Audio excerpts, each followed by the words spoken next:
going to attempt to just do a voiceover normally. I may have to do a new one later. Okay. Nib inking. I think it's impossible to do an inking demo all in one shot. I will go into more detail next week regarding papers and different inks and how those affect your brushes and your pens and whatever material you're using to ink with. For now, let's talk about pure nibbing inking, top to bottom. It's probably one of the cheapest mediums you can use, only because nibs are very inexpensive, the holders are very inexpensive. This right here, this setup with the ink will probably cost you less than $20.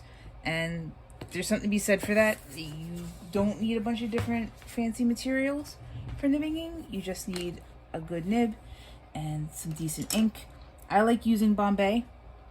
Generally, this is the ink I buy in bulk because it can be used with a brush very opaquely. You can use it in a dip pen and there's not too much buildup. It's not too viscous. And that's kind of what you want in an ink that's gonna go from brush to nib and back to brush again. There are thicker inks that are better for brushes, and there are thinner inks that are better for dip pens, but this is probably a good all-around ink, so I'm gonna use this here. I use an inkwell, and I strongly suggest using an inkwell. I just have it's not very fancy. It's an old Burt's Bees lip gloss container. You can use any small container. This is kind of like the perfect dipping size. It's not too much ink in there.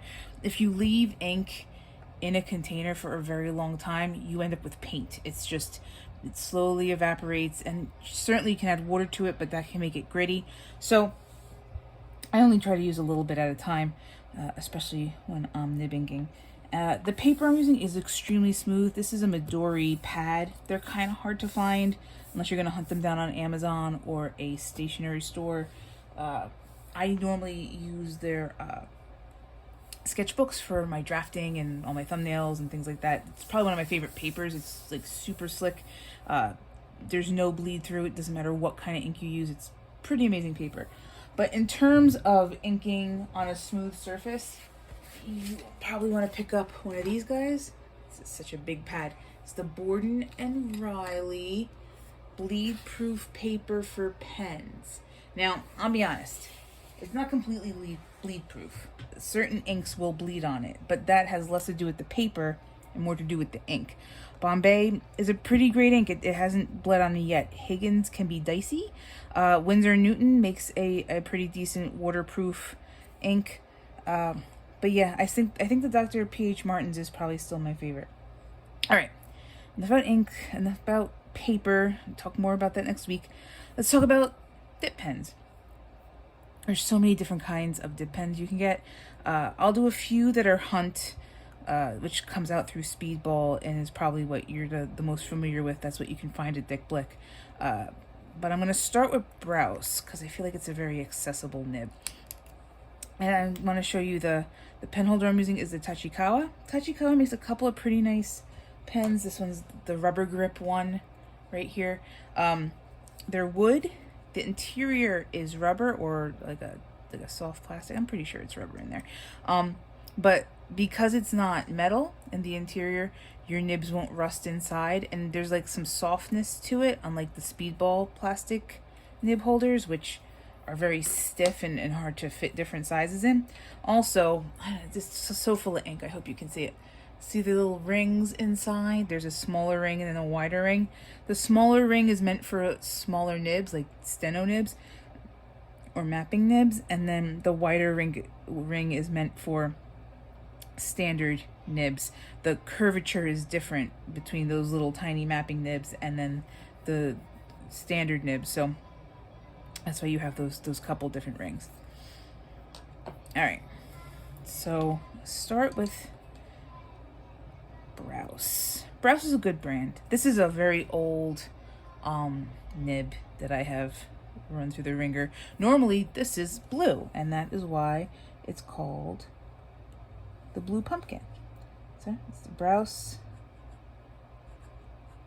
Blue Pumpkin. It's really the Brause Steno is the technical name, but you do sometimes see it listed under its nickname.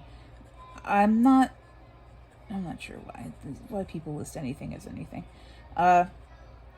This is a big nib with calligraphers, but I like it as a cartoonist nib or just an inking nib, because one, you can be very quick with it.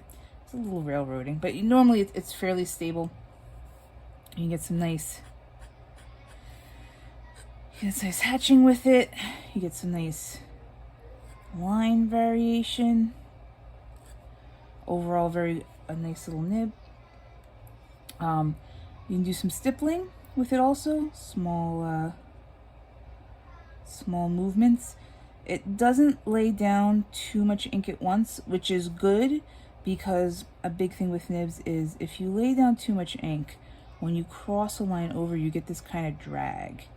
You can kind of see here, I pressed it down just enough, you get like a blob right there that will soften edges. And if you want to try to use your pens for all they're worth, you kind of want that to not be there, that little blobby bit. I always suggest keeping scratch paper so you can sort of, use that to chill out, how much ink is on your nib. But overall, I think that, the Steno is a really good one for starters if you want like a lot of bounce and range to your nib. It's pretty stable. You don't have to worry about it dumping ink all over your stuff. Watch me draw a lot of cartoon characters in this. And then it cleans up fairly nice. It's pretty flat. I've yet to have one of these break on me. They're pretty heavy duty. I would say the thinnest line you get with it is fairly thin. I don't think you really need to get any thinner than that, especially if you're working larger than final print size. But yeah, the Brause Steno, it's a good one. All right, let's see if I can get out of here. A little stuck. All right, another Brause nib is the Arrow. And the Arrow is kind of a weird, crazy nib. If I can find, there she is. It's so tiny. Like, look at this little tiny guy. Now, this is the only nib I've ever, broken. It's not the nib's fault. I'm very heavy-handed. This goes into the narrower ring in there, just because it's just a tiny little guy. Oh, look, I'm going to have to edit that. All right. So, this is the Brause Arrow.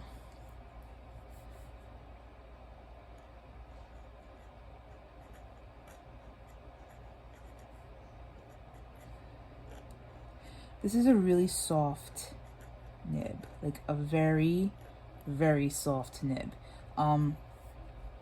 It has almost a brush-like quality to it. Now, the widest you can go, and this is true of all nibs, you never want to push so hard that you're digging furrows into your paper. You want to just press hard enough that you get some variation, and then you're coming back. Because if you really dig, one, you can break the nib, which is how I broke this in the past. You can get it pretty wide. But two, if you want to make sharp turns, it can become fairly dangerous. Just doing this and then coming up and going around again, that's not a huge big deal. But if you're drawing the side of a head, you just gotta watch. You just gotta be aware. Watch me break this while we're working. You just gotta be aware of how much tension you are putting onto that little piece of metal. And then if you feel good about it, put a little more. But just watch how deep you're digging into that paper, because it can cause you problems in terms of adding more or less detail later on. All right. But the Arrow is nice. You can work really quick with it.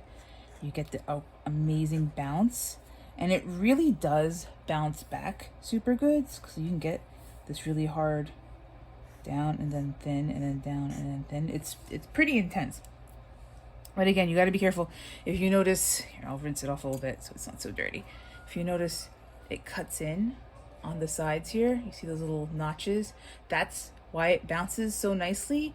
It's thin with those notches cut in. You get a really nice spread on the tines.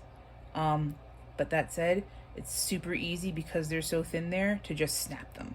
So, you know, just be aware of yourself, aware of the pressure you're putting on your pens. This is true of all pens, but especially very bouncy little pens like this. All right, good pen. Now I want to kind of move on to some manga nibs. This is a Tachikawa. Some of you may be familiar with like the G model.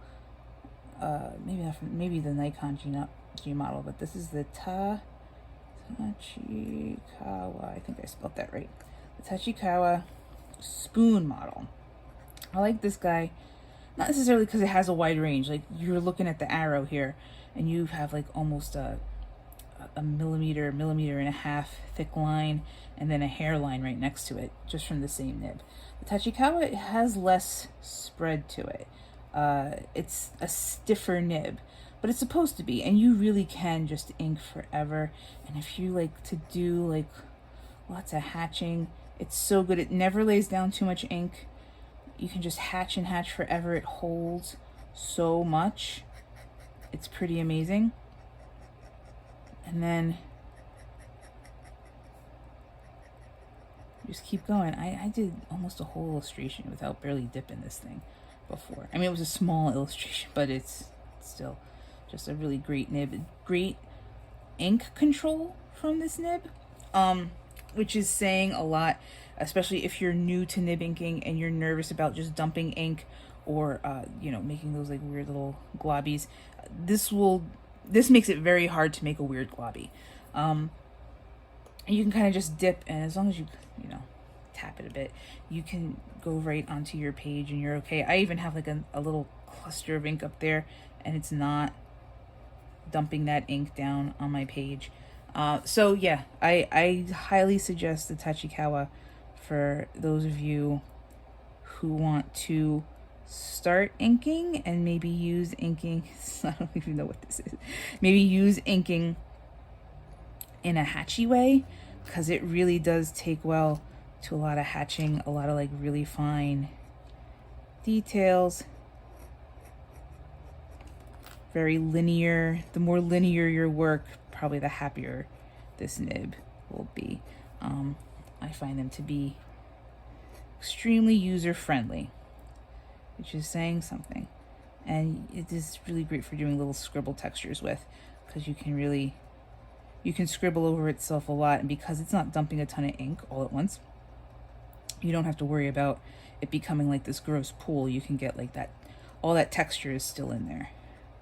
Do like full areas of that. All right, the spoon model.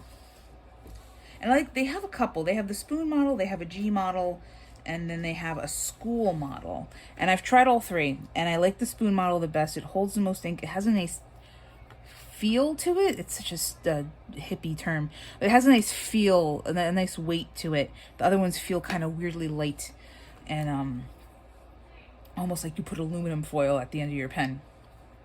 All right, this is another Tachikawa. This needs a special holder because the ring for some reason doesn't fit on this one. I have no idea. But this is the Tachikawa mapping nib. Hold on. Get a good dip. There. It's the Tachikawa. Oof. Tachikawa. There we go. There we go. We got the flow going. And this is the Maru Soft. Now, I'm really digging. This is a really sharp nib, and I really had to push hard to kind of get it, that kind of angry looking stuff going. But what this nib is good for is extremely fine lines. They call it a soft nib, but you really don't get a lot of line variation out of it. That said, you can make the teeniest, tiniest dots. Like, this is a circle I'm making right now. It's like a little tiny. If you need something that's like a hairline all the time, I like these if I'm doing like little background details. I can't imagine using this a ton in illustration unless you're like a stippler, you like doing small textural linear work and building that up. Because like the spoon model, it is like super good about not dumping a ton of ink. So you can definitely like overlap all those little hatchy bits. But That said, you know, you can't really press too hard because this is definitely a nib that will tear your paper. It's so sharp. It's like working with a, it's almost like working with a sewing needle. That's very similar to how sharp this is. And if you're nervous about tearing paper, this is not your guy. But it's a beautiful nib. You get a beautiful density of hatching out of this nib because the lines are so fine, and because there's so much ink control out of the nib, it doesn't bleed everywhere. Nice little nib. Okay, and now I will show you guys two hunt nibs. Hunt nibs are the easiest to find. You can find them at Dick Blick. This is the Hunt. And you know, if you ever need to get a nib going, I always give it a wiggle and pull. This is the Hunt 106. This nib, if you're new, if you're a fresh nib inker and you've never touched a nib before, don't start here. This nib is so soft. I'm gonna barely put any pressure on it, and I just get like these crazy big lines. It feels delicate, but really you can put a lot of pressure on it because it's so soft. You don't have to worry about it breaking, and it, you know, it has like that beautiful brushy quality that personally I want to try to blend into my brushwork. So if I'm doing small background nib work and I need it to blend into some foreground brushwork, this is kind of my guy. It's also nice to just do like small calligraphic strokes with it. Writes very nice. If you do get this going, a little wiggle. That said, you know,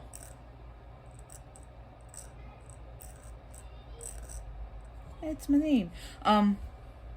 That said, I would not suggest this pen again if you are a new nib inker, only because I feel like it can be very fussy, which is true of a lot of like extra soft pens, but like very much this one can be very fussy, and I would not want you guys to like fight your nib so much. You're not going to enjoy it unless you already know kind of how to nib ink and you're not new to the medium.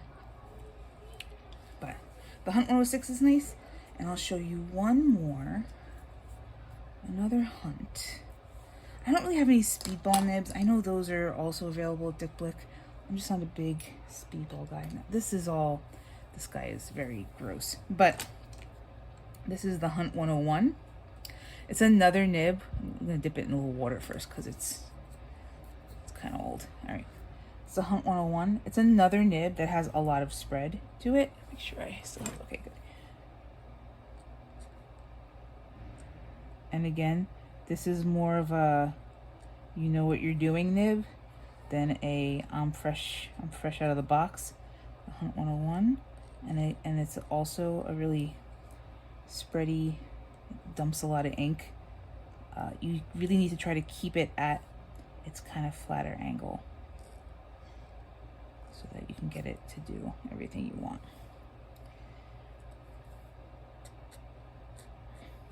And I know calligraphers love this nib, and if you guys want, I can show you how to do something called a coil reservoir, which will extend its ink life. You can dip it less. It is like putting a little pot of ink at the back of your nib. I don't know if anyone wants to do that. I've drawn so many concerned faces. I'll give her a little smile. But it's definitely one of those nibs I would say needs a slightly more experienced hand, but you can get some like really nice like quick and brushy strokes out of it.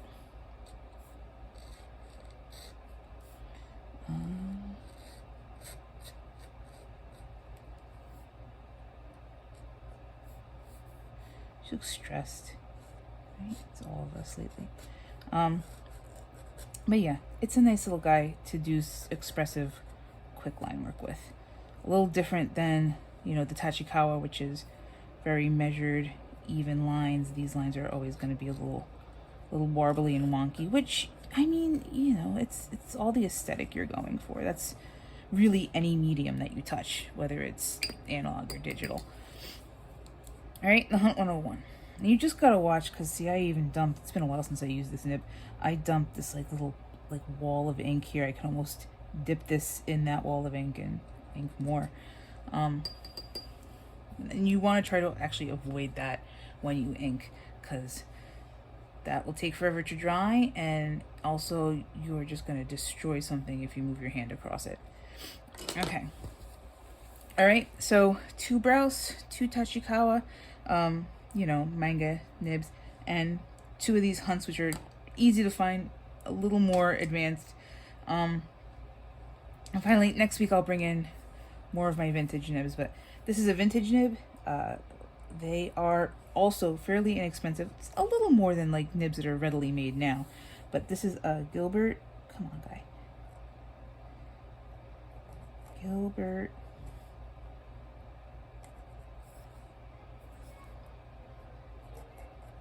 Blanzey. Pourre.